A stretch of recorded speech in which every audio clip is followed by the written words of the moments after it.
자, 오늘 하나님의 말씀은 구약성경 사사기에 있는 내용입니다. 사사기의 마지막 구절인데요. 사사기 21장 23절에서 25절까지의 말씀입니다. 우리 사사기 21장 23절에서 25절까지 같이 하나님의 말씀을 받들어 읽겠습니다. 시작. 베냐민 자손이 그같이 행하여 춤추는 여자들 중에서 자기들의 숫자대로 붙들어 아내로 삼아 자기 기업에 돌아가서 성읍들을 건축하고 거기에 거주하였더라. 그때 이스라엘 자손이 그곳에서 각기 자기의 지파, 자기의 가족에게로 돌아갔으니 곧 각기 그곳에서 나와서 자기의 기업으로 돌아갔더라. 그때 이스라엘에 왕이 없으므로 사람이 각기 자기의 소견에 오른 대로 행하였더라. 하나님의 말씀입니다. 아멘. 자, 기도하고 말씀 전하도록 하겠습니다. 하나님, 많은 사람들이 이 세상을 쫓아 살아갑니다. 자기가 왕이 되어서 살아갑니다. 그러나 우리들만이라도 하나님을 왕으로 모시고 살아가기를 원합니다. 이 결단이 흔들리지 않도록 성령께서 도와주시고 이끌어 주시옵소서. 예수님의 이름으로 기도합니다. 아멘. 자, 우리 지난주에는 이제 여호수아서를 통해서 가나안 땅에 들어간 이스라엘 백성들이 땅을 배분받은 그런 것을 살펴보았어요.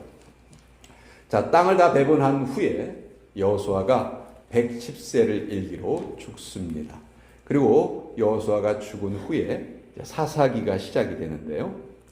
안타깝게도 여호수아가 죽은 후에 이스라엘 백성들의 신앙이 조금씩 타락하기 시작을 합니다. 사실 하나님께서 가나안 땅을 주실 때 신신당부를 하셨어요. 이 가나안 땅에 살고 있는 원주민들을 다 내쫓아라. 그러니까 이스라엘 백성들은 하나님의 명령을 어떻게 보면 대리로 시행하는 그런 대리자였거든요. 근데 이스라엘 백성들이 이 말을 듣지 않는 거예요. 내쫓기는 왜 내쫓아? 우리 종으로 삼아가지고 우리를 위해서 봉사하게 하면 훨씬 더 좋잖아. 우리 물 길러가고 나무 패고 너무너무 힘든데 이 사람들이 대신하게 하면 되잖아. 그런 생각을 하게 된 거예요. 그러면서 하나님의 명령을 지키지 않고 그들과 함께 섞여서 삽니다. 자, 사사시대를 요약하는 아주 유명한 문장이 있는데 사사기의 마지막 구절이에요. 오늘 우리가 읽은 그 구절 가운데 한 구절입니다. 21장 25절에 그때 이스라엘에 왕이 없으므로 사람이 각기 자기의 소견에 오른 대로 행하였더라. 분명히 하나님이 왕으로 계셨지만 하나님을 왕으로 인정하지 않았기 때문에 자기 소견대로, 즉 더 안 좋은 말로 하면 자기 멋대로 살았다. 그런 내용이에요. 여러분, 그 시대가 어떤 시대인가를 알고 싶으면요, 제일 좋은 방법은 그 시대에 만들어진 영화나 드라마를 보면 잘 알 수 있어요. 응답하라 1988 보면은 1980년대 후반에 한국에 저런 일이 있었구나. 우리가 금방 알게 돼요. 그렇죠? 사사기도요. 사사기가 총 21장까지 돼 있는데 16장까지는 그 12명의 사사들 이야기가 쭉 기록돼 있어요. 그런데 17장부터 21장까지는 이야기 두 편이 기록돼 있어요. 부록처럼 이야기 두 편이 기록돼 있는데, 그러니까 이 이야기 두 편을 우리가 보면은 사사시대가 이런 시대였구나. 마치 영화나 드라마를 통해서 우리가 쉽게 알 수 있는 것처럼 그런 것을 알 수 있는 거예요. 자, 오늘은 이 두 번째 이야기를 토대로 해서 제가 이제 설교를 전하려고 하는데요. 이 두 번째 이야기는 정말 오늘날 이런 일이 벌어졌어도 아마 사람들이 깜짝 놀랄 만한 그런 일이 사사시대에 벌어졌습니다. 한 여인의 몸이 12토막이 난 아주 엽기적인 사건이에요. 간단히 요약하자면 이런 거예요. 베냐민 지파에 아주 불량스러운 사람들이 있었어요. 이 불량배들이 그 자기 동네에 찾아온 한 레위 사람이 첩하고 같이 그 동네에 찾아왔는데 그 첩에게 밤새도록 몹쓸 짓을 합니다. 결국 이 여인이 아침에 죽고 말아요. 그러니까 이 레위 사람은 그 이튿날 아침에 그 죽은 자기 첩의 시체를 자기의 말에 싣고 자기 집으로 돌아가요. 자기 집으로 돌아가서 어떻게 하냐면 그 죽은 첩의 몸을 12토막을 냅니다. 12덩이를 내가지고 한 덩이씩 한 덩이씩 이스라엘 12지파에게 보내는 거예요. 이스라엘 사방에 보낸 거예요. 이 토막을, 사람의 토막을 받은 사람들이 반응이 어땠을까요? 기가 막혔겠죠. 깜짝 놀랐겠죠. 도대체 이게 무슨 일이냐? 이스라엘이 애굽에서 나온 이후로 지금까지 이런 일을 우리 보지도 못하고 듣지도 못했다. 이렇게 말을 해요. 그래서 사정을 알고 보니까 베냐민 지파의 불량배들이 이런 몹쓸 짓을 저지른 거예요. 그러니까 나머지 11지파가 이것에 분노를 느끼게 됩니다. 그래서 베냐민 지파에게 말해요. 야, 그 사람들 내놔. 그 사람들 우리가 버려야 되겠어. 도대체 이게 도대체 무슨 일이냐? 불쌍한 한 여인을 그렇게 죽음으로 몰고 간 게 그게 말이 되냐? 근데 베냐민 지파가 야, 우리가 알아서 할게. 너 왜 괜히 우리한테 이래라 저래라 하지 마. 사실 베냐민 지파는요, 12지파 중에서 맨 막냉이 지파거든요. 야곱의 12아들 중에서 막내 아들이 베냐민이에요. 근데 베냐민 지파가 겁이 없이 싫어. 너희들이 왜 참견하는 거야? 이러고 거부를 하는 거예요. 그러니까 나머지 11지파가 기분이 어떻겠어요? 기분이 너무 안 좋죠. 이거 안 되겠다. 이 막내가 이게 왜 이렇게 말을 안 듣냐. 그래서 11지파가 이 베냐민 지파하고 전쟁을 하기 위해서 11지파의 남자들이 다 모입니다. 얼만큼 모였느냐? 성경에 보면 11지파에서 모인 남자의 숫자가 40만 명이래요. 40만 명. 여러분, 이건 정말 웃기는 일이에요. 하나님 뭐라고 그러셨냐면 가나안 땅에 들어가면 가나안 땅의 원주민을 몰아내라 이러셨거든요. 근데 그때는 모이지도 않아. 근데 자기 동족을 벌한다니까 40만 명이 모여요. 이게 참 정말 이상한 일이죠. 정말 해야 될 일은 하지 않고 하지 말아야 될 일에는 이렇게 열심을 냅니다. 이 전쟁의 결과 베냐민이 처음에는 이기는 것 같았는데 결국은 숫자를 당할 수 없었죠. 그래서 베냐민 지파가 몰살이 됩니다. 남자 600명만 남기고 베냐민 지파는 사람들이 다 죽어버렸어요. 자, 이렇게 되니까 큰 문제가 생긴 거예요. 이스라엘은 12지파로 이루어진 연합체잖아요. 근데 지금 한 지파가 없어지게 생긴 거 아니에요. 그쵸? 12지파가 11지파로 줄어드는 거예요. 그러니까 이제 11지파가 아유, 이게 무슨 일이야? 하고 이제 정신을 차리는 거죠. 여러분, 성격 급한 사람들이 뭘 많이 할까요? 실수도 많이 하고 후회도 많이 합니다. 성격 급한 사람들이, 저도 좀 급한 편인데 늘 후회를 그렇게 많이 해요. 그리고 이 성격 급한 사람들이 마귀한테 이용당하기가 참 쉬워요. 이스라엘 11지파가 바로 여기에 넘어진 거예요. 너무 성급한 결정을 한 거예요. 이 11지파 사람들이 베냐민 지파하고 싸우기 전에 시키지도 않았는데 두 가지 서원을 합니다. 아주 성급하게 서원을 해요. 그 한 가지는 뭐냐면, 야, 앞으로 우리 11지파에서는 저 베냐민 지파 저 못된 놈들한테는 절대로 우리의 딸을 주지 말자. 베냐민 지파 사람들하고는, 그 남자들하고는 우리 결혼시키지 말자. 이걸 11지파가 약속을 합니다. 약속을 하고요. 또 한 가지 약속을 하는데, 야, 만약 이 전쟁에 우리하고 같이 참여하지 않으면 우리 그들도 가만두지 말고 다 죽여버리자. 이 두 가지를 서원을 해요. 이걸 맹세를 했다니까요. 그러고 나서 이 전쟁이 시작이 된 거예요. 근데 막상 전쟁이 끝나고 보니까 이제 한 지파가 사라지게 됐어요.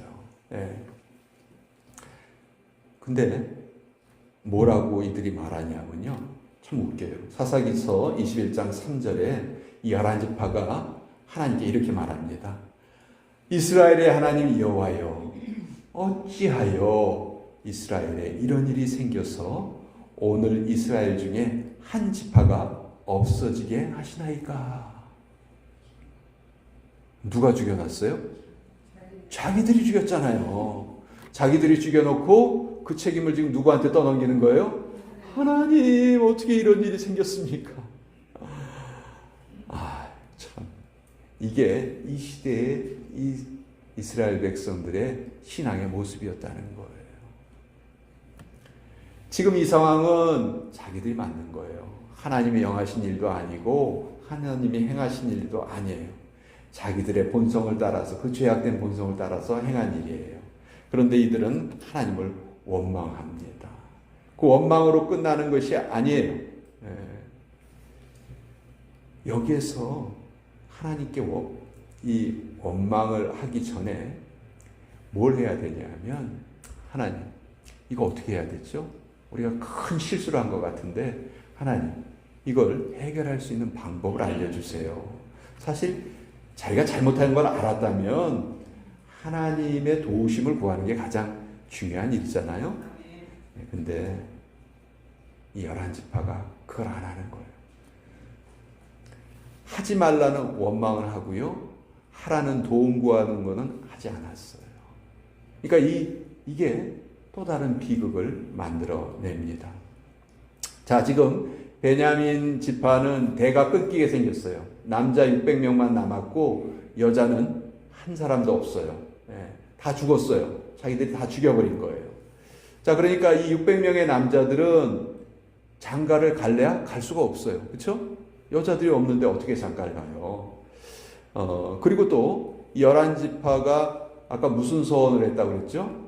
자기들의 딸들을 주지 않겠다 약속을 소원을 했단 말이에요. 저 고민에 빠집니다. 야, 큰일 났다. 우리의 딸들은 주지 않기로 약속을 했는데 여기 남자 600명만 남아있고, 자, 이 남자 600명만 남아있으면 이 남자 600명이 결혼을 하지 않고 죽어버리면 어떻게 되는 거예요? 베냐민 지파는 사라지는 거죠. 사라지는 거예요. 이스라엘의 12지파 중에 한 지파가 없어지는 거예요. 그러니까 큰일 났다는 걸 알았어요. 자, 이들은 다시 베냐민 지파를 살리려고 합니다. 자, 그러면 어떻게 하는 게 가장 좋은 방법일까요? 하나님, 우리가 정말 어리석은 소원을 했습니다. 우리가 잘못된 소원을 했습니다. 우리가 이 사람들에게 아내를 주어서 이들이 결혼을 해서 계속 자녀를 낳아야 베냐민 지파가 존속이 되는데 우리가 우리의 딸들을 주지 않기로 했던 건 우리의 잘못된 소원입니다. 하나님, 회개합니다. 하나님, 잘못했습니다. 우리가 우리의 딸들을 이들에게 주겠습니다. 이게 바른 방법이잖아요. 근데 이 사람들이 고민하다가 한 가지 방법을 찾아냅니다.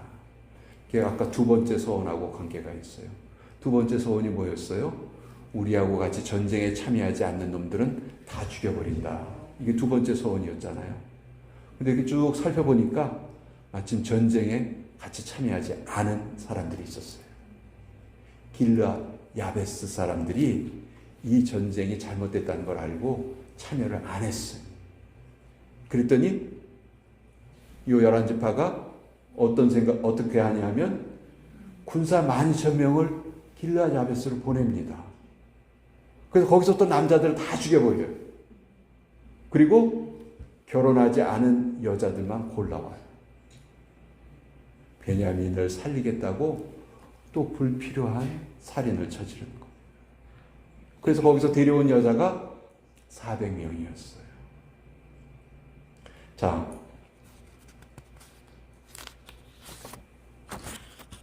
이 시대를 우리가 잘 생각해 봅시다. 지금 자기 동족 베냐민 지파를 다 죽였습니다. 그래 놓고서는 이 지파를 살린다는 명분으로 또 다른 사람들을 또 자기의 동족이죠. 또 죽여버리는 거예요. 도대체 이런 일들이 왜 일어나는가? 사사기 기자는 우리에게 말하는 거예요. 그때에는 왕이 없었으므로, 왕이 없었다는 것도 사실 반어법이에요. 하나님이 왕이셨지만 왕으로 인정을 안 했다는 거예요. 그리고 자기 소견에 옳은 대로 행하였더라. 우리가 아무리 열심히 예배를 드려도요, 우리의 주장이 하나님 앞에 처리되지 않으면 아무 의미가 없다는 겁니다. 여러분, 예배 시간이 어떤 시간이라고 생각하세요? 예배 시간은 정말 우리 능력을 얻는 시간이에요. 왜 예배가 능력이냐면요, 우리가 하나님과 만나기 때문에. 하나님 능력의 하나님이시잖아요. 그러니까 하나님을 만나는 시간은 우리가 능력을 얻는 시간이에요. 근데 우리의 자아가 펄펄 살아있어. 그리고 하나님을 이기려고 그래. 우리가 더 뛰어나, 더 똑똑해, 더 힘이 있어. 그러면요, 하나님이 우리 곁에 가까이 오실 이유가 없어요. 그러면 하나님의 능력이 우리에게 임하지 않습니다. 그래서 하나님이 내 인생의 주인이십니다. 이걸 다시 한번 확정짓는 시간이 바로 이 예배 시간이에요. 그래서 예배를 우리가 진정으로 예배를 드리면 우리가 변화되는 거예요. 달라지는 거예요. 성장하는 거예요. 이스라엘 지파도요, 이스라엘 11지파도 베냐민 지파 남자 600명만 남기고 다 죽여놓고서는 번제하고 화목제를 드려요. 하나님 앞에 제사를 드린다고요. 근데 그렇게 제사를 드리면 뭐합니까? 하나님께 묻지 않아요. 하나님, 우리 어떻게 해야 됩니까? 묻지 않아요. 그리고 자기들 생각대로 길르앗 야베스에 사람을 보내가지고 또 거기 남자들 또 다 죽여버려요. 얼마나 잘못된 일인가. 그러니까 이처럼 우리의 자아가 하나님 앞에서 말씀으로 처리되지 않으면 예배가 소용이 없다는 거예요. 또 우리가 하나님 앞에 어떤 서원을 했다 할지라도 그 서원이 성경적인 것이 아니다. 그러면 그거 우리가 이행해서는 안 됩니다. 회개하고 취소해야 돼요. 그게 올바른 행동이에요. 서원은 그래서 상식적으로 해야 합니다. 사실 어떤 경우에는 신앙이라는 게 상식을 초월하는 경우도 있어요. 그렇죠? 그런데 그것은 일반적인 경우는 아니에요. 예를 들어서 어떤 사람이 기도로 암을 고쳤어요. 여러분, 이런 일이 가능합니까? 불가능합니까? 얼마든지 가능해요. 그러나 그게 일반적인 일은 아니죠. 그렇죠? 그 개인에 국한된 일이에요. 근데 이걸 무조건 다른 사람한테 다 적용시키려 한다고 생각해 보세요. 야, 나 기도로 암을 고쳤어. 너도 병원 갈 생각하지 말고 기도해, 기도. 내가 하라는 대로 해. 의사 만날 필요 없어. 기도하면 돼. 물론 자기는 그렇게 기도로 고쳤지만 이것이 일반화될 수는 없는 거예요. 근데 이런 잘못된 것에 빠져가지고 치료받았으면 충분히 나을 수 있는 사람들이 치료의 시기를 놓쳐가지고 고침을 받지 못하는 경우도 있거든요. 그래서 우리가 신앙이라는 명목으로 상식을 거스르는 행동을 한다는 것은 이건 정말 잘 생각해 봐야 돼요. 상식도 하나님이 주신 거예요. 그리고 우리 신앙의 거의 대부분은 상식적인 선에서 일어납니다. 그렇지 않은 것은 기적이라고 우리가 부르죠. 근데 기적은 그렇게 자주 일어나지 않거든요. 우리가 상식적으로 신앙생활을 해야 한다. 자, 이 400명은 이제 아내를 구할 수 있었어요. 근데 아직도 몇 명이 부족해요? 아직도 200명이 부족하잖아요. 그 남은 이 200명을 어떻게 구할까? 여기까지 자기들이 애를 써서 하려고 했지만 안 됐잖아요. 그러면 이제라도 어떻게 해야 돼요? 하나님께 나아가야죠. 하나님 잘못했어요. 나아가야 되는데, 근데 이때 또 자기들의 소견에 좋은 대로 또 다른 꾀를 냅니다. 그게 무엇이었냐? 보쌈 작전이었어요. 보쌈. 그럼 보쌈 아시죠? 보쌈. 보쌈 김치 맛있죠? 네. 근데 그 보쌈이라는 게 원래 치마죠. 치마. 보쌈 치마를 말하는 건데, 옛날에 이렇게 결혼하기 어렵고 그러면 치마로 여자를 탁 덮어 씌워가지고 납치해가죠. 그걸 보쌈이라고 그러잖아요.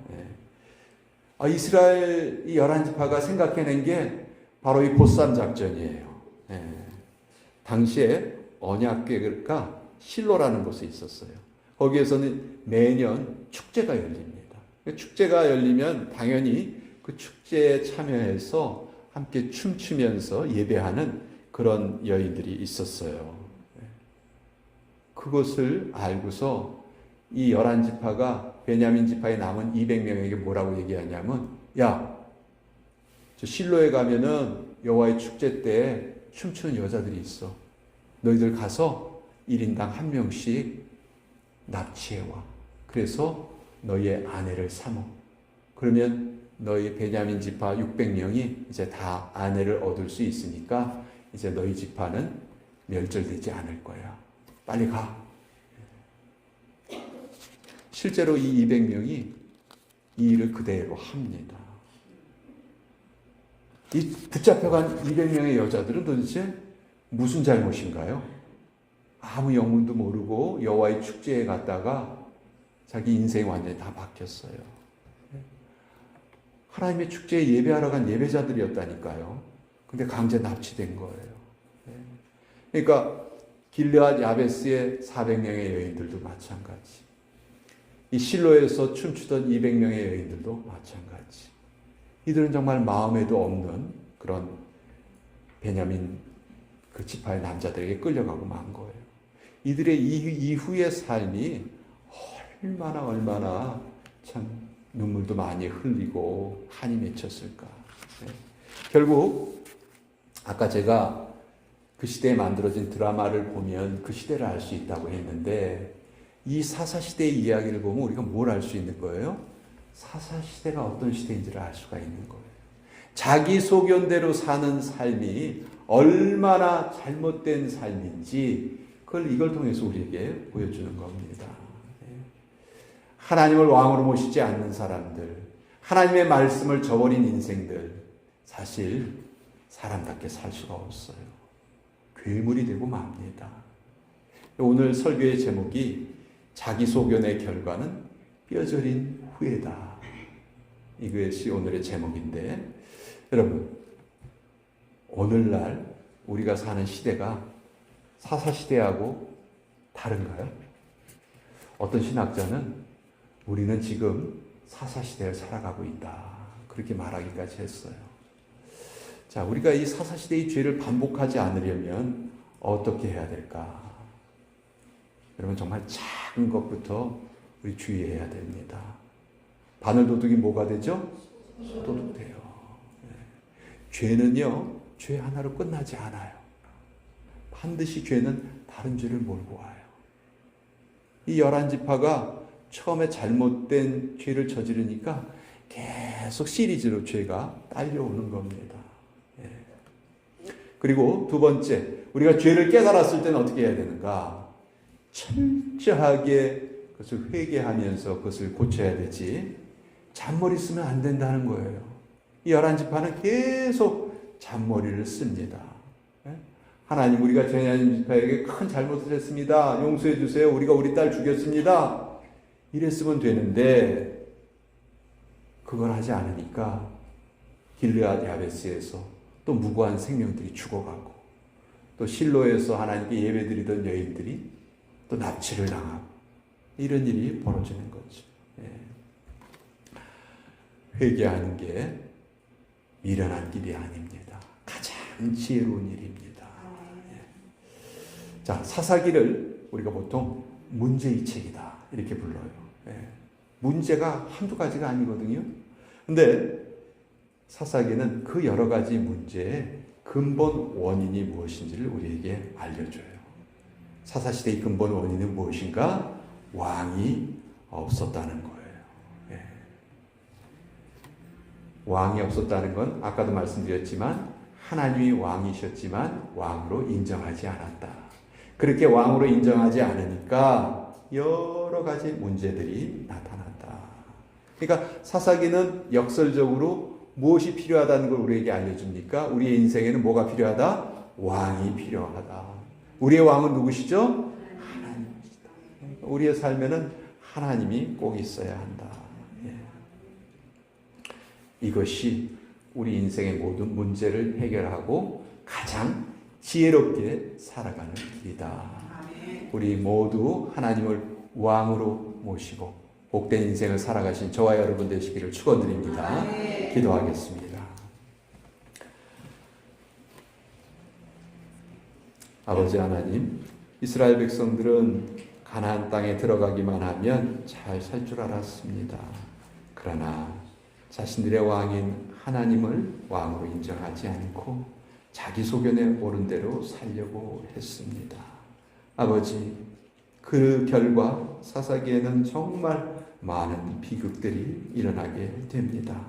아버지 하나님, 오늘 우린 또 다른 사사기를 살아가고 있지 않은가요? 아버지 하나님, 우리는 오직 하나님만을 왕으로 모시기를 원합니다. 오늘도 우리에게 허락하신 삶의 자리를 잘 지켜가기를 원합니다. 그래서 사사시대 사람들의 삶을 반복하는 그 어리석음에서 벗어나서 주님의 이름만을 드높이는 복된 삶을 살게 하여 주시옵소서. 예수님의 이름으로 기도합니다. 아멘.